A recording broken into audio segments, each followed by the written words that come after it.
Welcome back. And I say welcome back because this is now my second video. But if you haven't watched the first one, then welcome anyway. I love to have you. My name is Chris. This is Boosty427. I am untwin turboing my car, and I'm single big turboing it. So I'm documenting the process of taking the kit off, and I'm kind of working with Full Run Speed to put their T6 kit on for the 5th gen Camaro. See how I like it, see if it fits, because it's gone through a couple of revisions. I explained that a little bit in the first video. So, let's get into the video. Okay, suppose we could get a quick tour before it all gets torn apart. That is the mess that I've been dealing with. And that is one of the reasons why I'm getting rid of this kit. Because anytime I need to do any kind of work, like, yeah, let's do something. Yeah, that's no. First step, I'm gonna pull the chassis cross brace, which holds the exhaust.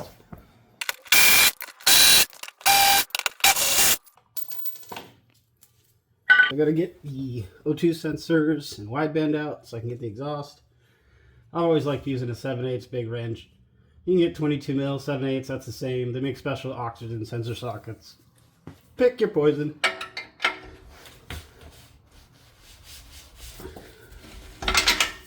Thank you. Thank you. Oh yeah, she's got some oil on her. It's almost like the turbos are bad. Yeah, I might try to clean these, might replace them. I'm not sure yet. Either way, they are getting relocated. On the other side.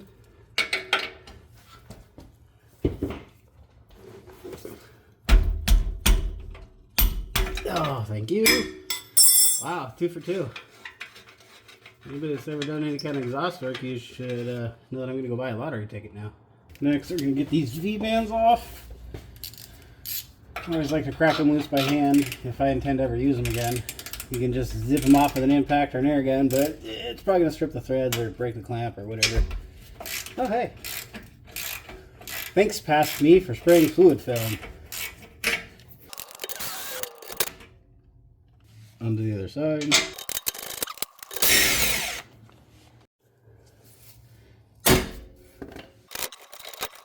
That should be good enough to get the side off.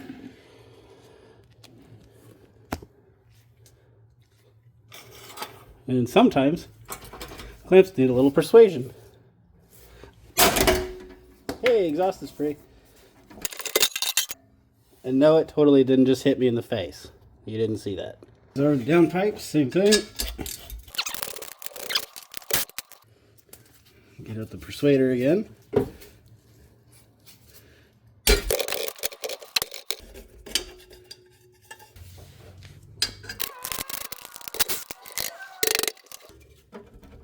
This side appears to be a little fighty. So. Some pry bars.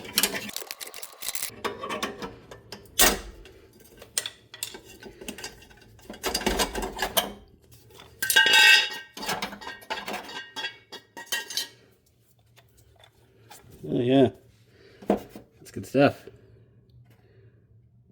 Pull the vacuum lines for the wastegates. If you were pulling this apart and you're trying to reuse stuff, maybe label it, put a piece of tape, Sharpie it, you know, upper, lower, whatever.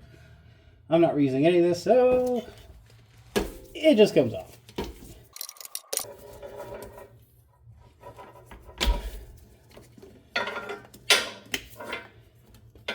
Even though the car's been off for about a week, there's still going to be a bunch of residual oil in the drain line, so we'll start with the line going up to the scavenge pump. Dash 10 and wrench. You can get them off Amazon, wherever.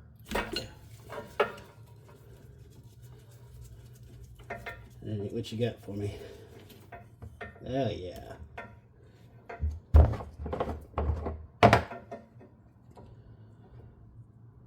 Okay, so those are still draining. I don't have little tiny dash 4 AN wrenches for the oil feed.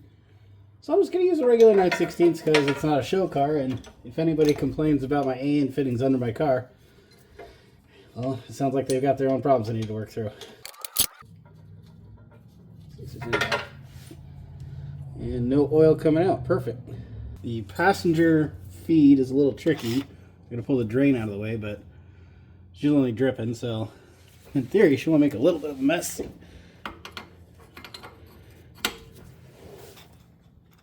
Oh yeah, I got those on there tight. Thanks, past me. There she goes. This is kind of tricky because I cut my hoses exactly the same length, so when you unthread them, they kind of bunch together. There she goes. Oh yeah. Drain, baby, drain. Okay, so I'm going to try not to get too much oil on my floor and on myself. So, fun fact, you can get these 3/4 inch vacuum caps from any auto parts store. And, oh! What do you know about that? You can get the other drain. This one's probably going to leak a little bit too, but hey. Yeah. This one comes out much easier because it's not under tension from the other side pushing against it. Just gonna set that in the oil bucket and do its thing. And hey, look, that turbo's dripping. And hey, 3/4 vacuum cap. Viola!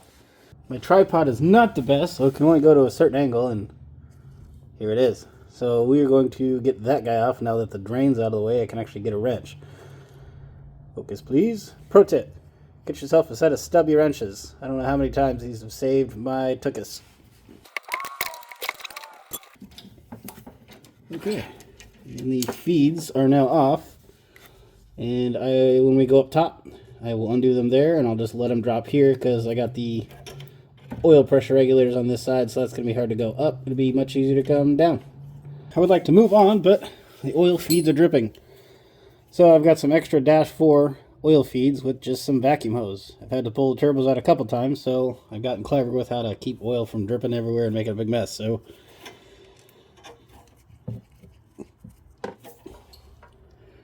one side.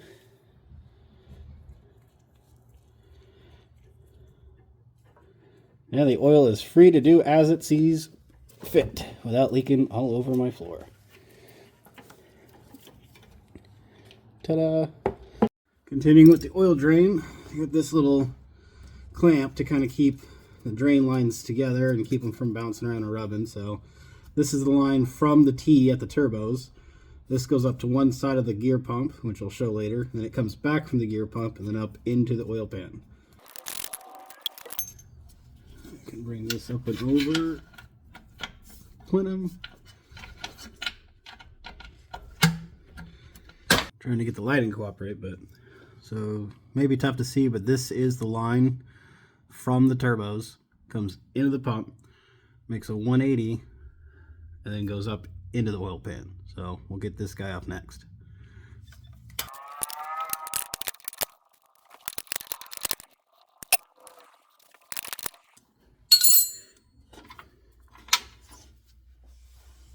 Okay, get the oil pan return off. This is probably gonna, well, it shouldn't drip. It's above the oil level, so we have a few drops. Last but not least, 180 at the pump. This was a very tight fit to get in here.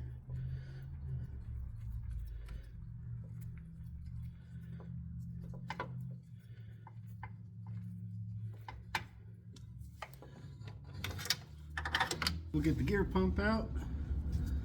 One electrical connection.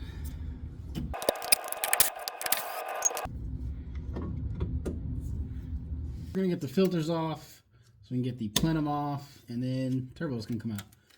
I always hated using flatheads, so I just use an 8mm socket. Oh man, that was so much better.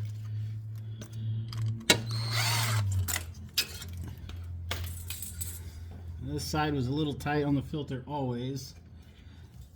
So if you just kind of wedge it in there and tighten the clamp, it'll go. And it's a little misshapen.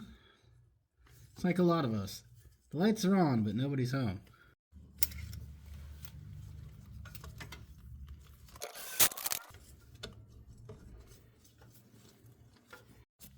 Get the main charge off. 11 mil, 7/16. That's one thing I did when I got this kit, is it all just came with a bunch of worm drive clamps, and I don't know. I don't mean to talk bad, but I feel like for $10,000 I should get T-bolts on a turbo kit. So I spent probably about $150 and changed all of the clamps out to T-bolts.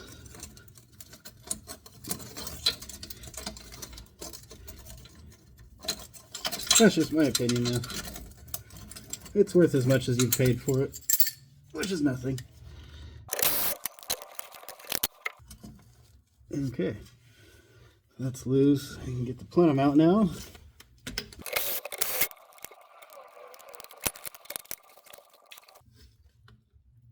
This is why I like T-bolt clamps.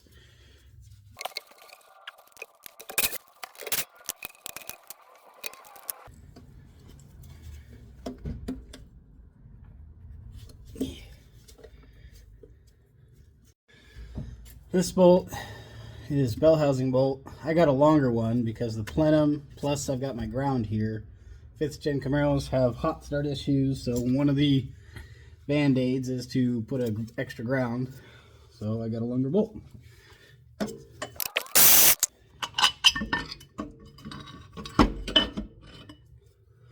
So next is to pull the turbos out. So down here, there's a stud and a nut. My autofocus is broken, so it's right there. So I have to pull the nut from this side, and then the other nut I have to get from the bottom of the car. So I already sprayed it with PB Blaster, let it sit for a little bit. We'll crack it loose, and then zip it out. Oh, thank you, PB Blaster. 8th wonder of the world, I swear to God. And this is how we get the turbo out.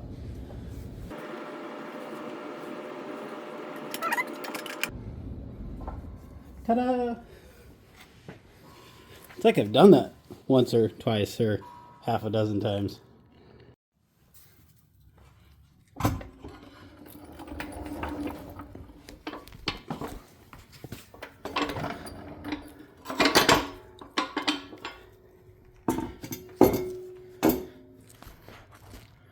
There she is, boys and girls.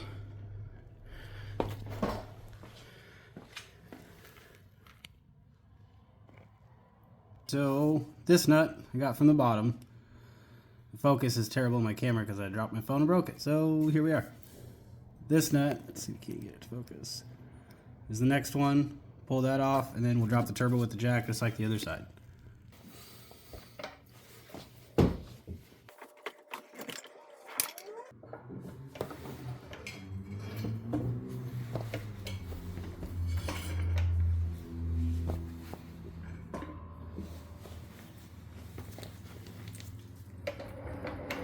Okay, this is going to be a little tricky to show, but the red and blue anodize, that is the turbo feed. One is here facing up. That comes up over, you can kind of see it here. That goes to the driver's side turbo, and the one on the bottom of this goes down, crosses over, and that goes to the passenger turbo. Let's see if I can't get this off while filming.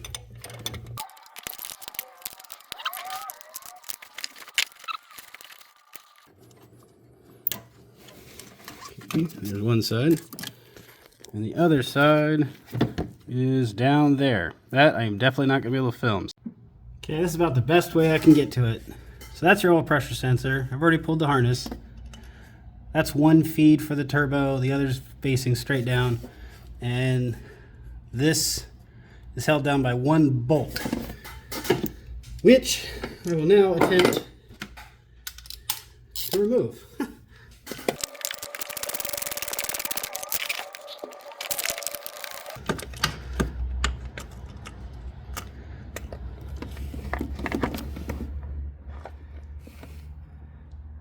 And that is the feed for the twin turbo. So it's got your gaskets. That goes into the oil pressure port in the back of the valley. Keeps your stock oil pressure sensor. Then you got one port, one for each turbo. Pretty neat. I was going to show you the feed lines coming off, but as soon as I took them off from the supply port on the top, they just fell out. So here it sits. They are all draining. So feed and return are draining to not make a mess of my nice polished concrete. Next step is going to pull the front bumper so I can take the cold side off, because I got to get the charge pipe, the intercooler, all that jazz. So there's plenty of tutorials on how to get the bumper off hitch ends. I'm not going to bring you along for that. Sorry. You'll see it when it's off. But by magic of editing, it'll be now. Here we are. So next is going to be cold side, which starts back there, goes over the rack and pinion, comes this way, goes over into the intercooler, goes through the intercooler, comes around to blow-off valve. Oh, hey, look, oil coming out of the blow-off valve. I wonder why. And that goes up to intake. We're going to do the charge pipe with the blow-off valve. I already got these two clamps done. They're weird and hard to fit on. And there's one 13 mil, which holds on the stock washer bottle. She should be free.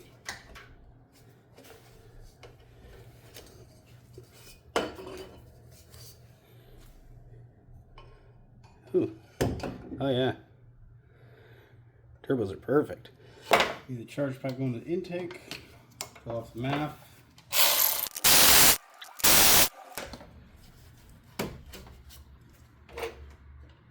Next is crash bar. Probably gonna have to cut it because this intercooler is only 4.5, and the Huron kit has a 6-inch intercooler. So I'm hoping I can just cut it or notch it and maybe throw a couple welds in, keep it structurally sound, but we'll see.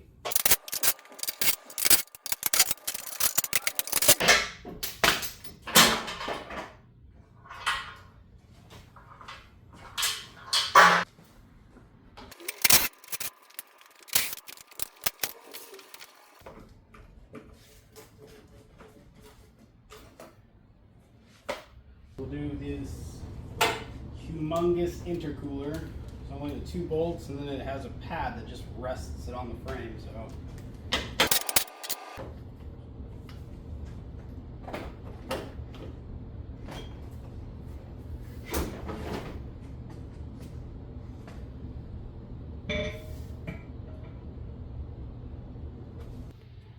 this is the clamp we have to get to. I'm probably going to block the camera trying to get this out, but you get the idea.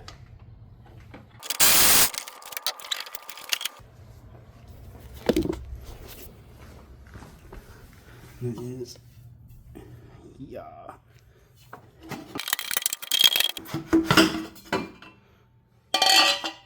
That leaves this guy, which in theory should come out easy now, but it's a car.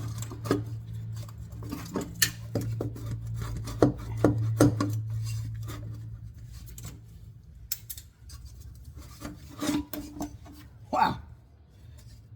I guess I need to buy 2 lottery tickets. So this is what comes in the twin turbo kit. So you have to get kind of clever with, when I emailed them originally 2 years ago, I said, hey, what do you guys do with the washer? I'm like, oh, we just zip tie it to the frame. I didn't like that, so I used a clamp and a bolt with a spacer. Looks kind of somewhat factory. Yeah. That guy will leak out a little bit, but it's just wash fluid, no big deal. It has a grommet that just goes into the frame rail where the stock airbox would normally go. Okay, that wraps it up. The car is officially naturally aspirated again. Technically. It's untwin turbo. I think that's its preferred pronoun. I don't know. So it'll take me about 7 hours. Not too terrible. That's with stopping for breaks and setting up the camera and making sure the lighting was right so you guys could actually see what I was doing, because that's the whole reason you're here, right? To see the process, see the... At least that's how I think it should go. You guys know the drill. Like the video if you liked it. If not, don't. Comment. Let me know what you thought. Hey, the audio was crap, or hey, the video was crap, or I like this part, or I hate the whole thing, I hate your face. Whatever. I'm down for it. Subscribe. I'm going to keep doing this. I'm going to try to make it work, or try to be entertaining, or try to be knowledgeable and share what I have in this noggin up here. Catch you guys later.